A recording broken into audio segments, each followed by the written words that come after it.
아까 저 피천고인 대리인 쪽에서 물으시는 것처럼 대통령과 통화하면서 없는 얘기 만들어가지고 이런 메모 허위로 만들어내고 이럴 이유가 뭐가 있을까요? 그렇게 통화가 됐으면 저한테 그대로 얘기를 하면 되는데 왜 이렇게 말을 꼬아서 했는지 모르겠고요. 저는 그것도 증인하고도 얘기가 다른 겁니다, 홍 차장이. 네, 뭐 그렇습니다. 그리고 네. 저는 홍 차장이 지금 뭐 박선원 의원하고 연락을 했다는 것도 전혀 몰랐고 나중에 봤고 예, 그것도 제가 그 여쭤볼 김태효 것도 시간이 차장한테 되면- 이렇게 연락하는 사이인 줄도 사실은 몰랐습니다. 알겠습니다. 12월 4일날 신성범 의원하고 통화하신 거는 기억이 안 납니까, 내용이? 통화 내역은 나와요. 우리 정보위원장이니까 아마 네. 이제 이렇게 비상겸이 어떻게 되고 지금 상황이 어떠냐 물어보셨을 네. 것 같습니다. 네. 그러면 그 전화 통화한 거하고 그 정보위의 간사인 박선원 의원이 국정원 차장하고 통화하는 거는 문제가 되고 그런 겁니까? 어떻게 된 건지 확인해 볼 수 있잖아요. 정보위원회 간사가 그날 밤에 누구랑 통화를 한다면 제 상식에는 기조실장하고 통화하는 게 맞습니다. 기조실장이 국회 담당이고 가장 자주 서로 만납니다. 네. 1차장한테 전화하는 거는 그 증인도 할 말씀하셨듯이 수는 있지만 조금 의아스러운 일입니다. 네, 뭐 그렇게 생각하신다니까 알겠습니다. 네, 뭐 제 생각입니다.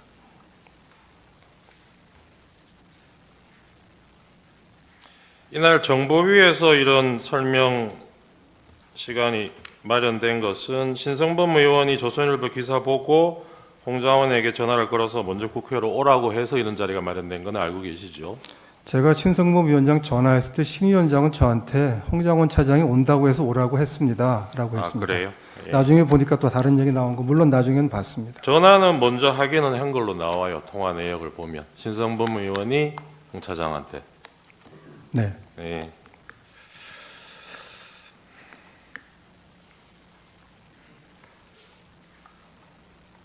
계엄 전날 국방위원장 성일종 의원하고 전화 통화하신 거는 내용이 뭐였습니까? 그럼 12월 2일인가요? 2일이죠. 2일 저녁에.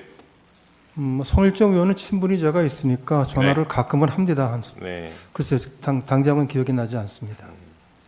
그러니까요. 이게 국정원의 정무직 고위공무원이 국방위원회하고 정부위원회 위원장이나 간사위원들하고 통화하는 게 아주 이상한 일은 아닌 것 같은데.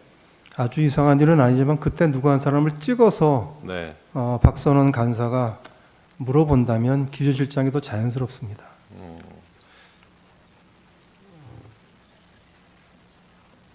성일종 의원하고는 계엄 당일에도 증인이 통화하신 걸로 나오네요. 그거는 기억나세요? 사실은 잘 안 납니다. 안 나시죠? 그 뭐 그렇게 연락 주고받은 문자하고 이런 게 수상하다면 증인 통화 내역을 보면 계엄 전날인 12월 2일 날 대통령 영부인으로부터 문자를 2통 받아요. 그런 내역이 있습니다. 그리고 그날은 답장을 못하고 그 다음날 증인이 답장을 보냈어요. 그건 무슨 내용인지 기억나십니까? 글쎄요, 금방 기억이 잘 안 납니다.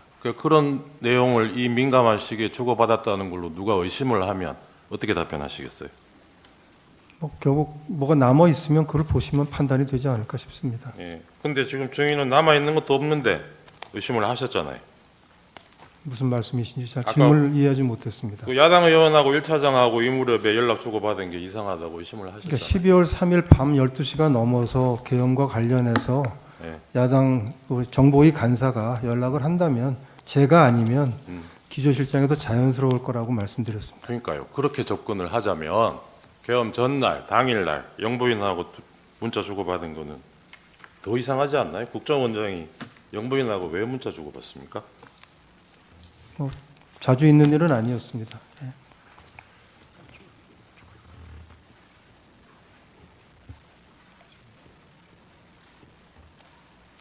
직접 물어보시죠.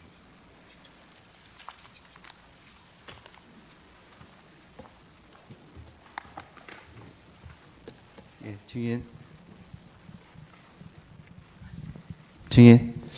이 질문은 혹시 불편하면 답변 안 하셔도 되는데, 그 증인 2024년 작년 3월경에 그 우리 피청구인이랑 그 당시 신원식 국방부 장관이랑 증인하고 그다음에 김용현 그 당시 경호처장 그리고 여인영 방첩사령관이랑 그 식사한 적이 있죠. 있습니다. 그 자리에서 증인은 비상계엄에 대해서 반대 의사를 표현했다고 하는데 맞습니까? 조금 설명을 좀 드려야 됩니다. 저는 비상이라는 말을 쓰신 계엄은 전혀 아니시고 비상이라는 말씀 쓰신 것도 기억하지 못합니다. 나라 걱정을 하시다가 여러 가지 걱정을 많이 하셨고 좀 그러신 것 같아서 제가 윤석열 정부가 그동안 해왔던 외교안보 정책의 성과, 캠프 데이비드나 그다음에 워싱턴 선언을 설명드리고 국민들이 이걸 평가하실 거다라고 해서 좀 긍정적인 쪽으로 대통령님께 말씀을 드렸습니다. 그 비상한 조치 뭐 이런 거에 대해서 반대 의사를 표현하신 적이 없어요?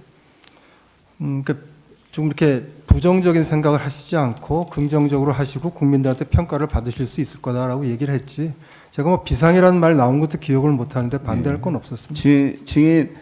증인은 아시는지 모르겠지만 엊그제 신원식 당시 국방부 장관께서 이 자리에 나와서 자신은 반대 의사를 표명했고 증인도 반대 의사를 표명했다고 말씀했는데 혹시 그 내용 모르세요? 언론에서 봤습니다만 네. 저도 그거 보고 또 생각을 해봤는데 제 기억을 바꿀 이유는 없기 때문에 제가 기억하는 대로 그냥 똑같이 말씀드립니다. 그러면 그대로 국회에서도 말씀드렸습니다. 자, 그러면 지금부터 잠시만 주목해 주시기 바랍니다. 제가 구독자분들을 위해서 선물 하나를 준비했는데요. 제가 항상 여러분들께 드리는 말씀이 있습니다. 뉴스만 평소에 잘 챙겨보셔도 돈이 되고 돈을 벌 수 있다라고 말씀을 드렸는데요.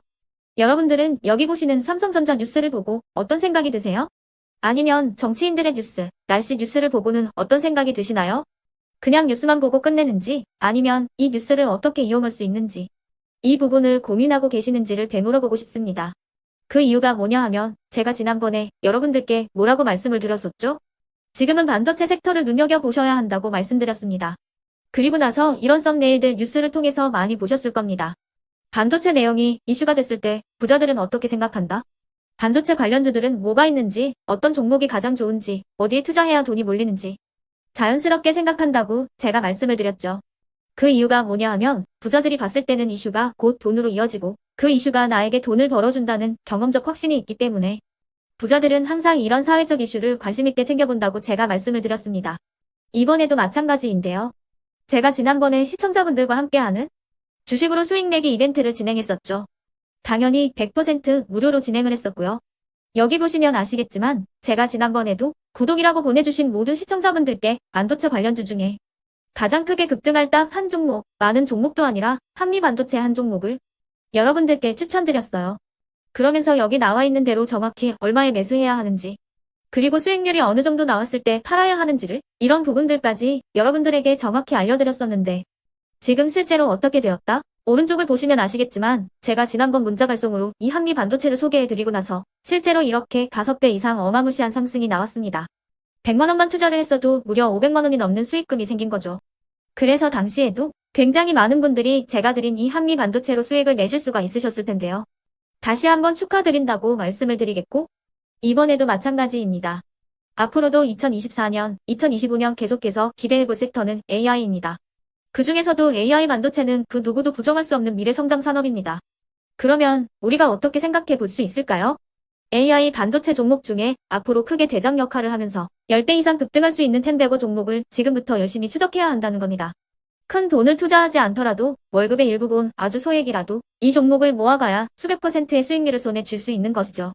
지금 여러분이 보고 계시는 이 유튜브 또한 AI 반도체와 아주 밀접한 연관이 있고 반도체야말로 대한민국의 핵심 산업으로 앞으로 더더욱 시장은 성장할 수밖에 없습니다. 그렇기 때문에 제가 이번에도 뭘 보내드리고 있냐면 지난번과 똑같이 구독이라는 문자를 보내주시면 제가 AI 반도체 관련주 중에 앞으로 대장주 역할을 하면서 주가가 가장 크게 급등할 한 종목을 여러분들께 문자 발송으로 종목명과 사고 파는 시점을 모두 알려드릴 건데요. 그 문자를 받고 여러분들이 주식으로 돈 버는 연습을 한번 해보셨으면 좋겠고요. 혹시라도 나는 주식을 하지 않는다 하시는 분들은 주변에 주식하시는 지인분들에게 말씀을 해주셔도 되고요. 아니면 연세가 있으셔서 투자가 어렵다 하시는 분들은 이 종목을 자녀분들에게 한번 사봐라. 이걸로 한번 수익을 내봐라. 이렇게 조언을 해주실 수도 있는 거겠죠. 그래서 지금 이 영상을 보시는 시청자분들 중에 나도 이번 종목이 좀 궁금하다 하시는 분들은요. 누구나 상관없이 그리고 어느 시간대나 상관없이 부담 없이 010-2514-5930번으로 구독이라는 문자 보내주시면 제가 이번에도 똑같이 무료 추천 급등주 문자를 보내드리겠습니다. 이해되시겠죠? 제 번호 010-2514-5930번으로 구독이라는 문자 보내주시면 여러분들이 직접 이슈를 통해서 돈 버는 연습을 해보실 수가 있는 거고, 제가 돈을 받는 것도 아니고 투자를 대신해 드리는 것도 아니기 때문에 부담 없이 신청해 주시면 되는 겁니다. 그리고 수익이 나면 저는 다른 것은 하나도 바라지 않습니다. 제 채널에 구독, 좋아요 한 번씩만 눌러주시라 이렇게 다시 한번 말씀을 드리겠습니다.